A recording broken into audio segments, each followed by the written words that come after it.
자, 오늘 본문 마지막 14절에 보시면 내가 주는 물은 그 속에서 영생하도록 솟아나는 샘물이 되리라. 자, 이 말씀을 중심으로 영원히 목마르지 않는 생수, 이런 제목으로 말씀을 전해드리려고 합니다. 우리가 가진 성경에 보시면 참 많은 사건들이 나오죠. 그 많은 사건들 가운데서 여러분 가장 아름다운 이야기가 있다면 어떤 것일까요? 수없이 많겠죠. 그리고 각자가 보는 각도에 따라서 참 이 이야기는 아름답구나, 그렇게 생각하실 것입니다. 구약 성경의 룻의 이야기도 보면 참 얼마나 아름다운지 몰라요. 룻과 보아스의 이야기 정말 아름답죠. 그리고 신약 성경에도 보면 빌레몬서 같은 경우도 보면 그 내용이 참 아름다운 이야기입니다. 얼마나 아름다운지 몰라요. 자, 그럼에도 불구하고 저는 성경에 나오는 많은 사건, 많은 이야기 가운데서 가장 아름다운 이야기가 무엇일까? 두 가지를 꼽는다면, 첫째는 바로 누가복음 15장에 나오는 탕자 이야기가 아닐까, 그렇게 생각되어지고, 그 다음에 두 번째가 바로 오늘 본문에 나오는 사마리아 우물가 여인의 이야기. 이 이야기가 아마 가장 아름다운 두 번째 이야기가 아닌가, 저는 그렇게 생각해 봅니다. 어느 날 예수님께서 사마리아 땅을 지나가십니다. 그러다가 사마리아 수가성 그 우물가에서 한 여인을 만나가지고 이런저런 영생에 관한, 생명에 관한, 생수에 관한 이야기를 나누고 계십니다. 자, 이 본문에 보시면 이 사마리아 여인의 형편을 소개를 하고 있는데, 이 사마리아 여인은 지금 살고 있는 남편이 6번째라고 그래요. 그러므로 지금까지 모두 다 6명의 남편이 있었다, 그런 결론이 나오지 않습니까? 자, 그런데 중요한 문제는 이 여인이 어떻게 해서 6번째까지 남편을 바꿔가며 사는지 모르겠지만, 아무튼 간에 6남자와 같이 살아봤지만은 그러나 참 만족을 누리지 못하고 실패한 인생을 살았고 목마른 인생을 살아왔다는 사실을 우리가 잘 알 수 있습니다. 금년에 우리 교회가 표를 뭘 정했습니까? 강건하여 주의 전을 채우자, 이런 표로 정했는데, 사실 이 표대로 우리가 금년에 주의 전, 하나님의 교회를 채우는 일에 열심히 우리가 전도하려고 생각을 했습니다. 그런데 갑자기 예기치 않은 이 코로나 바이러스가 가장 중요한 시기에 와가지고 그만 주의 전을 채우지 못하는 이런 가운데서 온라인 예배를 계속 드리고 있는데, 자, 우리가 전도할 때는요, 처음 어떤 사람을 만났다 그러면 다짜고짜로 만나자마자 교회 나오십시오, 그렇게 하면 안 된다는 것입니다.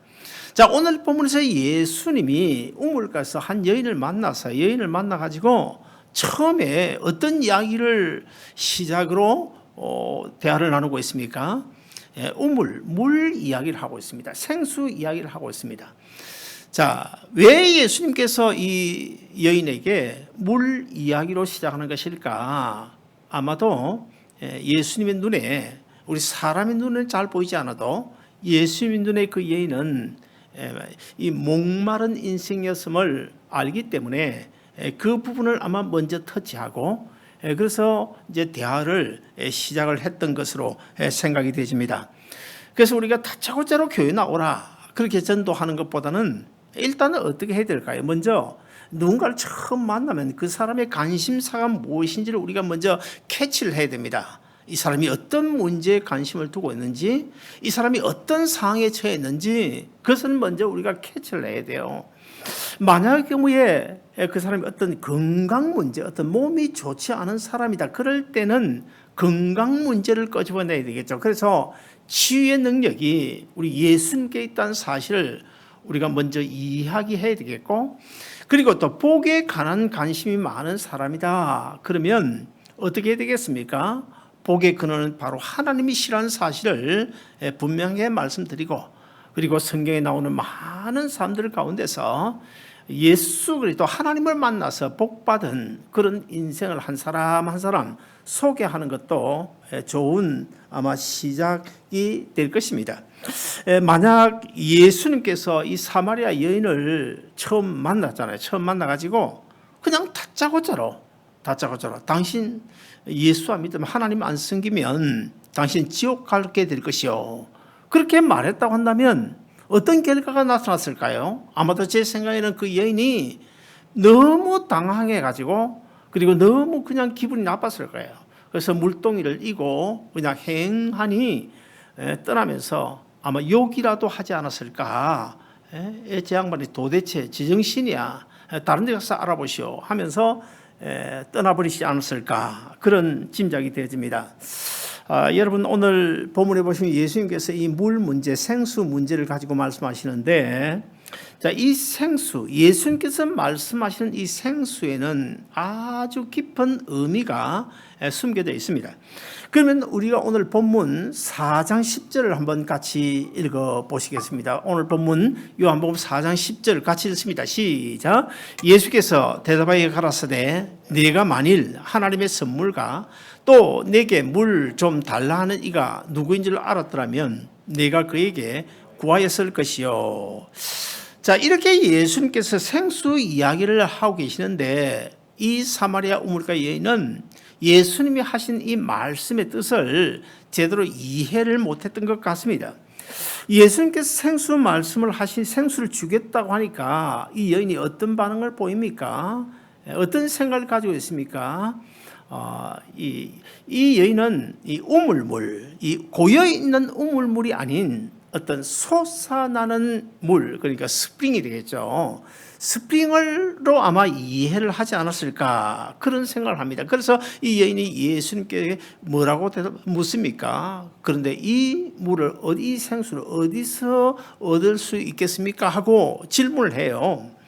자, 그러면 본문 4장 13절 14절도 우리 한번 같이 읽어 보시겠습니다. 같이 읽습니다. 시작. 예수께서 대답하여 이르시되 이 물을 먹는 자마다 다시 목마르니와 내가 주는 물을 먹는 자는 영원히 목마르지 아니하리니 나의 주는 물은 그 속에서 영생하도록 솟아나는 샘물이 되리라. 자, 저기 4장 13절 14절이 무슨 뜻일까요? 아마 이런 뜻이 될 것입니다. 이런 뜻이 예수님께서 그 여인에게 내가 이 우물물 먹고 있냐? 이 우물물 1000번 만번 마셔봐라. 절대로 이 물 마신다고 갈증이 사라지는 것이 아니라 내 평생 내내 목마른 계속 오게 될 것이다. 그러나 내가 주는 물을 마시면 영원히 목마르지 않을 것이다. 이런 말씀을 하십니다. 자, 그러니까 이 여인이 도대체 평소 도무지 들어보지 못한 이야기거든요. 그러니까 영원한 생수를 준다고 하니까 예수님께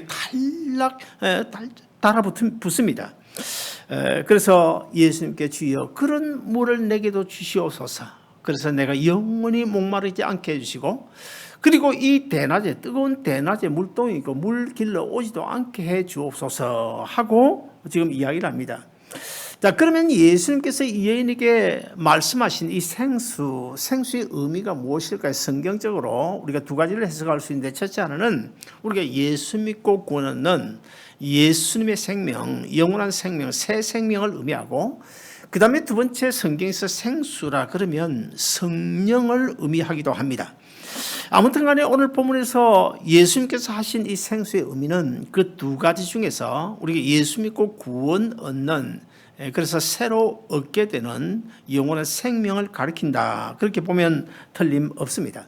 자, 그렇다 한다면 자, 예수님의 생명, 이 생명 누가 주는 것입니까? 누가 우리에게 주고 우리가 누구로부터 얻게 되는 것입니까? 이것은 우리가 분명히 잘 알고 있어야 되는데 우리가 얻은 예수 믿고 얻은 이 영원한 생명은요 하나님이 주시는 것입니다.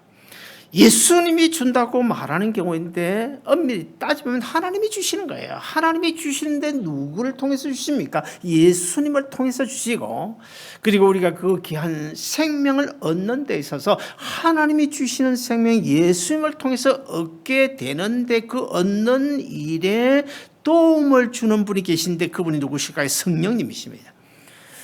그래서 우리 기독교는 아주 명확합니다.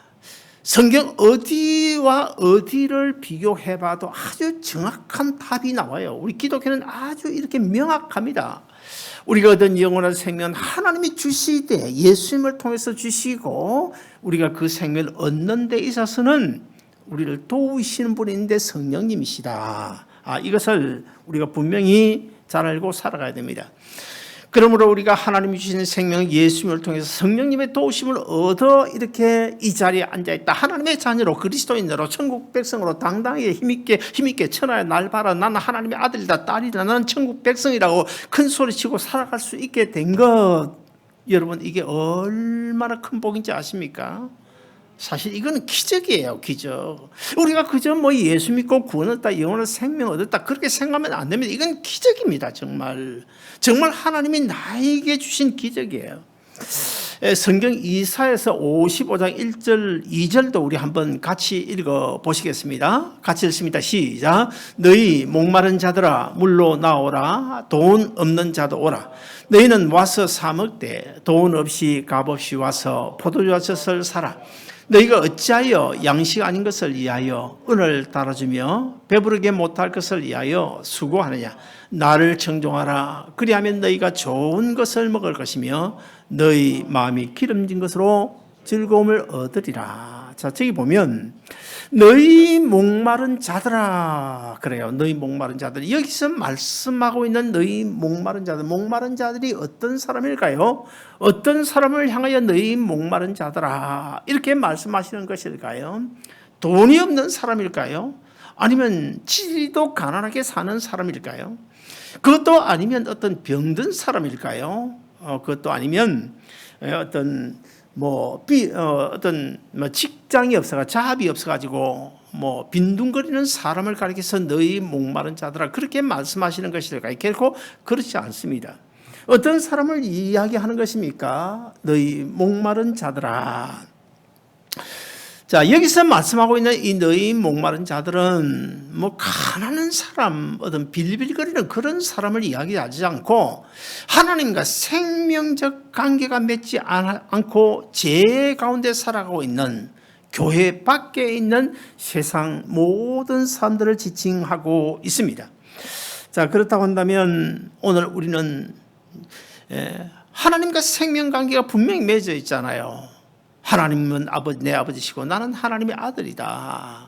그러므로 우리는 결코 목마른 자들이 아니죠.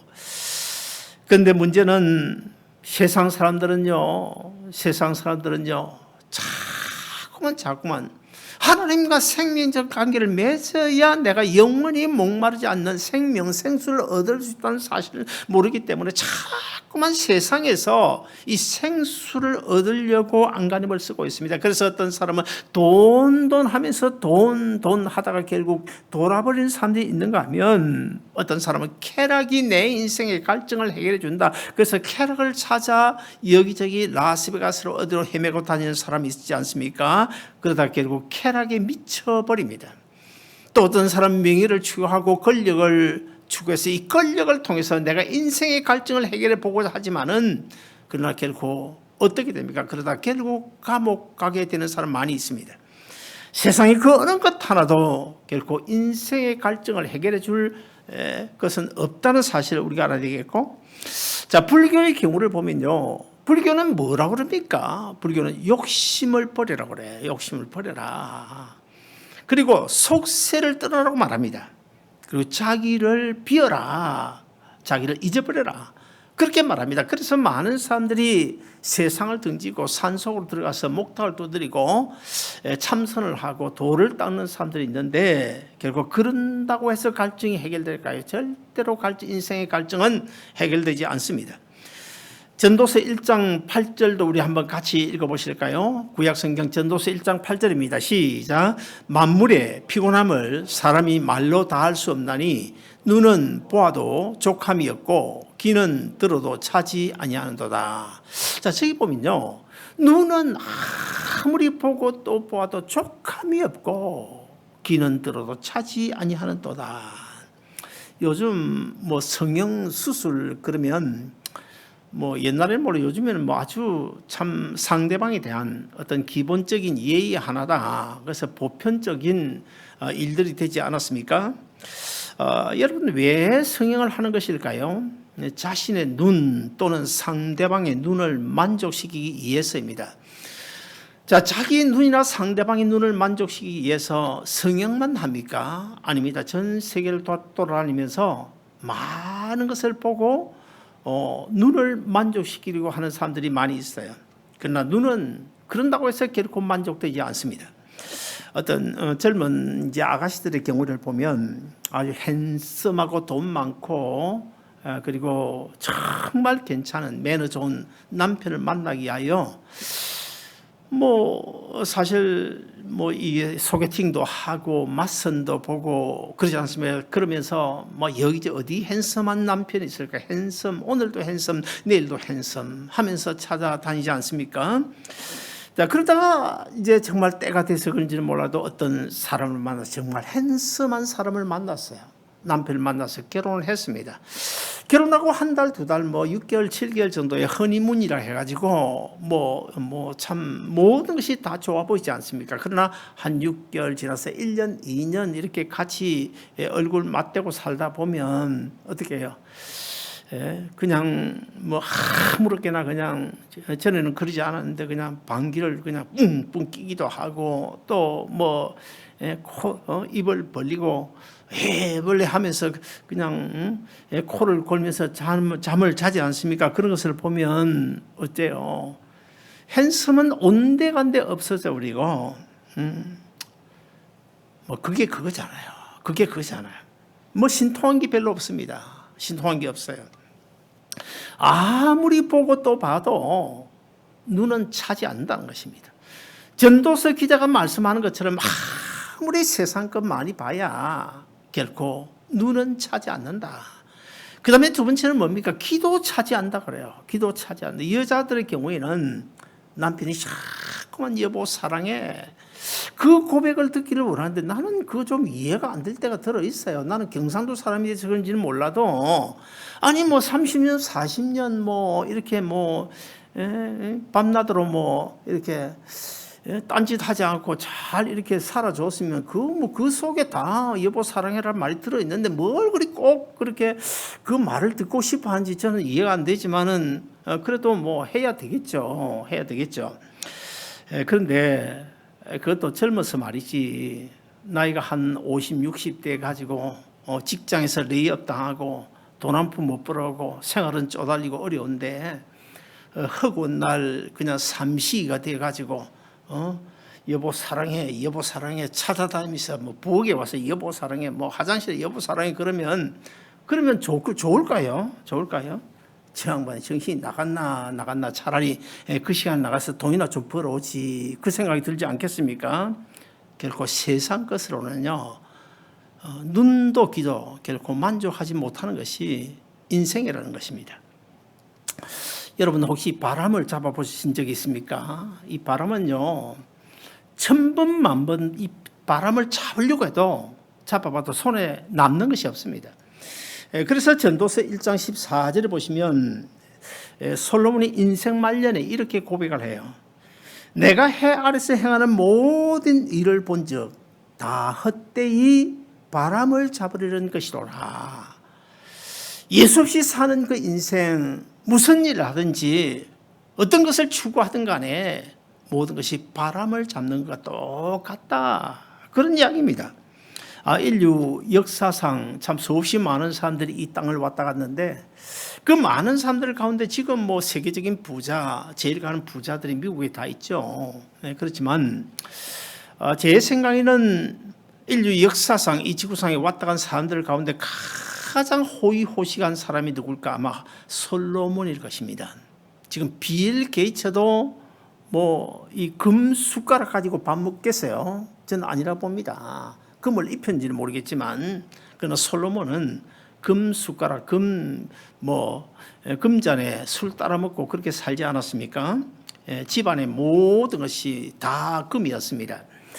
자, 이렇게 이 솔로몬이 가장 호의호식하며 살았는데, 저는 이 전도서를 읽을 때마다 저는 좀 사람 별나가지고 뭔가 좀 의문이 생기면 그걸 자꾸 그 뭔가를 끄집어내서 해석을 하려고 그래요.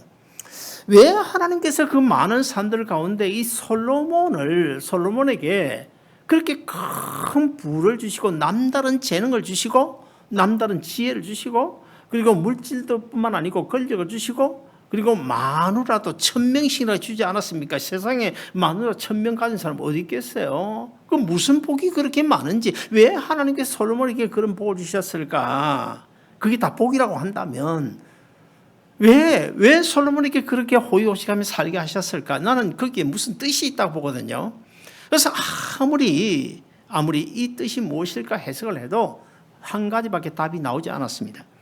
제 생각에는 아마도 이 솔로몬이 인생을 대표하는 많은 오가는 인생들에게 하나님께서 인생이 무엇인지에 대한 교훈을 주기 위하여 이 솔로몬을 샘플로 픽업한 것이 아닐까, 저는 그런 생각이 들었어요. 무슨 말인가 하면, 솔로몬아, 인생을 내 마음껏 한번 즐겨봐라.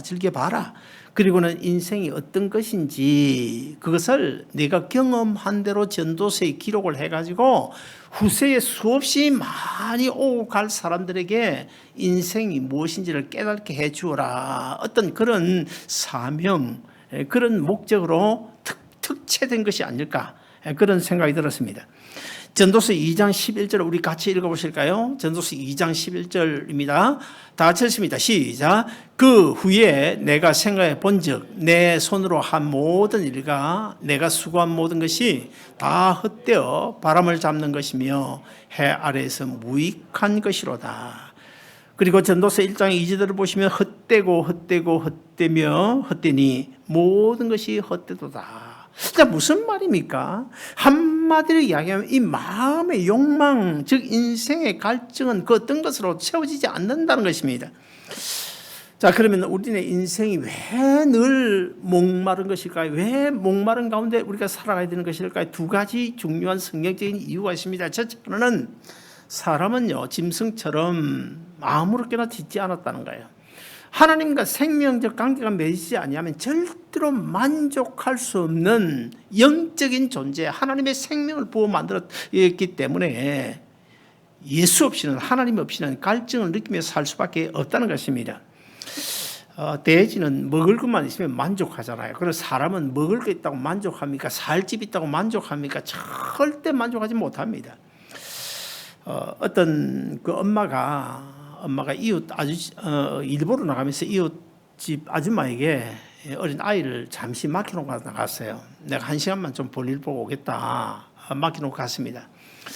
근데 시간이 10분, 20분 지나니까 이 아이가 보채지 않습니까? 그러니까 이웃집 아줌마가 그 아이를 달래기 위해서 장난감도 가져다 주고 또 쿠키도 주고 그렇게 합니다. 그러나 이 아이의 마음은 지금 엉뚱한 데 가 있어요. 쿠키를 손에 받아들기는 했지만, 장난감 손에 쥐고 놀기는 놀고 있지만 마음은 엉뚱한 데 가 있으면 어디 가 있습니까? 엄마가 언제 오나? 엄마가 오신다고 하는데 왜 오지 않는 거지? 자꾸 지금 두리번 어디를 쳐다보는 것입니까? 문을 지금 쳐다보고, 문 쪽을 쳐다보고 있는 거예요. 그러다가 이제 엄마가 문을 열고 들어옵니다. 들어오면 그 아이가 어떻게 합니까? 가지고 있던 장난감 아무 소용없어요. 집에 던져버려요. 그리고 쿠키요. 쿠키. 그건 그냥 내 집에 던져버리고 어디로 갑니까? 엄마한테 달려 엄마한테 안깁니다.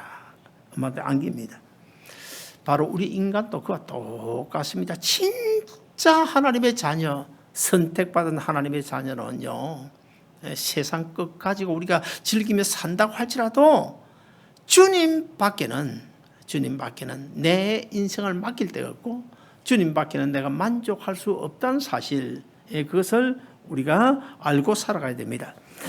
여러분 한번 생각해 보세요. 어떻습니까? 지난 월요일부터 어제 토요일까지 한 주간 동안 뭐 부엌에 설거지를 하든지 어디 가서 일을 하든지 나도 모르게 그냥 입술에서 찬양이 나와가지고 흥얼거렸다. 아마 그런 경험이 있을 거예요, 분명. 그런데 몇 번씩이나 그래 봤습니까? 몇 번씩이나 나도 모르게 입술에서 찬양이 나왔다. 분명 그런 분들 많이 있을 텐데. 아니면은 찬양은 그냥 입술에 불평불만만 품고 일주일 동안 살아왔는지 우리가 한번 생각해 봐야 됩니다. 예수 없이 사는 사람은요, 아무리 궁궐 같은 좋은 집에 살아도요, 결코 만족을 누리지 못합니다. 그러나 진짜 예수 만난 사람은, 예수 생명 소유한 사람은요, 아주 작은 원룸에 살아도 예수님만 생각하면 그냥 기분이 좋아요. 나도 모르게 입술에서 찬양이 울려 퍼지게 나오게 되는 것입니다. 지난 주가 아마 지난 전주죠. 한국 그 청와대 수석 비서관 그러면 뭐 장관급인데 수석 비서관 3사람이 사표를 냈습니다. 자, 그 사람들 가진 집을 보니까요, 뭐 채하 2채 내지 3채, 4채 가진 사람도 있는데 요즘 뭐 한국의 부동산 사회적인 문제가 되니까 그래서 청와대에서 집 한 채만 남기고 다 팔아라. 그렇게 하니까 그 집 한 채 팔지 않으려고 사표를 쓴 거야. 사표를 쓰고 그 좋은 직업을, 권력 있는 그 직업을 내팽개치고 청와대를 떠난 것입니다. 저는 그런 소식을 들으면서 아니 저들이 도대체 뭘 해가지고 어떻게 집 2채 3채 뭐 집이라도 조그만 집도 아니고 뭐 최하 10억 이상 20억 30억짜리 집인데 그런 집들을 어떻게 3채 4채 가질 수 있게 된 것일까? 아무리 생각해도 이해가 안 되더라고요. 뭐 무슨 큰 기업을 해서 뭐 많은 이익을 남긴 것도 아니고 이해가 안 되더라고요. 저는 옛날에 미국 처음 와가지고 새벽부터 저녁까지 뭐 투잡은 뭐 보통이고 세잡, 3잡도 뛰어본 적이 있어요. 밤까지. 자, 그렇게 열심히 살았지만은 아직도 변변한 집 한 채 없는데 도대체 그들이 뭘 어떻게 해가지고 10만 불짜리라 해도 100만 불이고 10억이라 해도 100만 불이고 20억 하면 200만 불짜리인데 20억짜리 집 2채면 400만 불인데 어떻게 해서 그 많은 돈을 벌었고 그리고 또 한 400만 불 가지고 있으면 그것으로 만족하지 않겠어요? 그 정도는 만족하지 않을까요? 한국의 재벌들을 한번 보세요. 재벌들을 보면 그들이 가진 그 재산, 그들이 뭐 죽을 때까지 평생 잘 먹고 잘 사는 거 뭐가 문제 되겠습니까?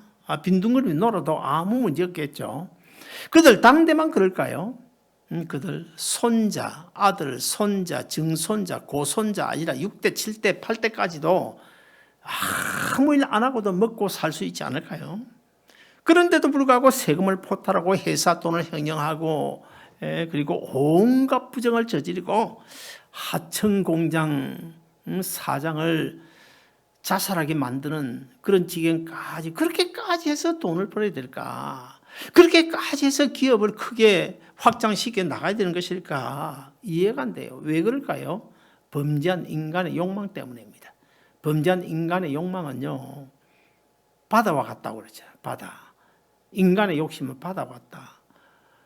이번에도 참 중국 같은 경우에 얼마나 큰 홍수가 근 50일 동안 오지 않았습니까? 하늘에서 그 많은 물이 내려가지고 그 그냥 강을 타고 그냥 어디로 갔습니까? 다 바다로 들어갔는데 그 많은 물이 바다에 들어갔지만 바다 뭐 그 물 들어왔다고 해서 특별히 무슨 표가 납니까? 바다는 아무리 수없이 많은 물을 끌어다 넣어도 만족하지 못하는 거예요. 인생의 욕망이라는 게 바로 그와 똑같다는 것입니다. 요즘 실명을 들어 이야기하기는 뭐 하겠지만 삼성그룹의 이건희 씨가 지금 오랫동안 병원에 누워 있잖아요. 현대그룹 정몽구 회장도 지금 누워 있습니다. 지금 그 두 사람의 경우를 보면요, 지금 지금 한 숟가락도 제대로 삼키지 못해요. 죽 한 숟가락도 제대로 삼키지 못하고 누워 있습니다. 자, 죽 한 그릇 한 숟가락도 제대로 삼키지 못하는데 재벌 회장은 뭐 합니까? 재벌 회장이 뭐 합니까? 재벌 회장 안 해도 밥 잘 먹고 똥 잘 싸고 그것이 좋지 않을까요? 재벌 회장 안 하더라도 예수 믿고 생명 얻어서 하나님을 아버지라고 부르며 살아가는 그것이 행복 아닐까요? 그럼에도 불구하고 아직도 그걸 모르고 누워 있으니 사실 얼마나 불쌍한 인생입니까? 그들은 지금 마약도 여자도 100년 된 어떤 와인도 물질도 권력도 그들이 그 공허한 마음을 채워주지 못하는 그 갈증 속에 살아가고 있는데, 예수 믿으면 그 갈증 해결받을 수 있잖아요. 그 공허한 마음 채움받을 수가 있잖아요. 그런데 우리는 어떻습니까? 재벌 아니라도 200만 불짜리 집 2채 3채 없어도 좋은 직장이 없어도 예수님 만나 영원한 생명을 얻고 하나님을 아버지로 모시고 오늘도 하나님 아버지 하며 기도하고 하나님을 찬양하고 살아가고 있으니, 그리고 또 영원한 천국행 티켓을 손에 잡고 있으니 이것이 얼마나 큰 행복입니까? 이 행복 우리가 느끼며 살아야 돼요. 이 행복을 느끼고 살아가야 우리가 그리스도인답게 힘있게 살아갈 수 있죠. 이 행복을 느끼지 못하면요, 자꾸 세상 것 그것 가지고 뭔가를 채우려고 하면 눈이 찹니까? 귀가 찹니까? 안 채워집니다. 사랑하는 여러분, 오늘 본문의 수가성 우물가 여인처럼 예수님 만나 영원한 생명 얻게 된 것, 이것 감사하면서 구원의 감격 속에 주님 모시고 남은 인생 행복하게 살아가는 여러분 인생 되시기를 주님을 축원드립니다. 기도하겠습니다.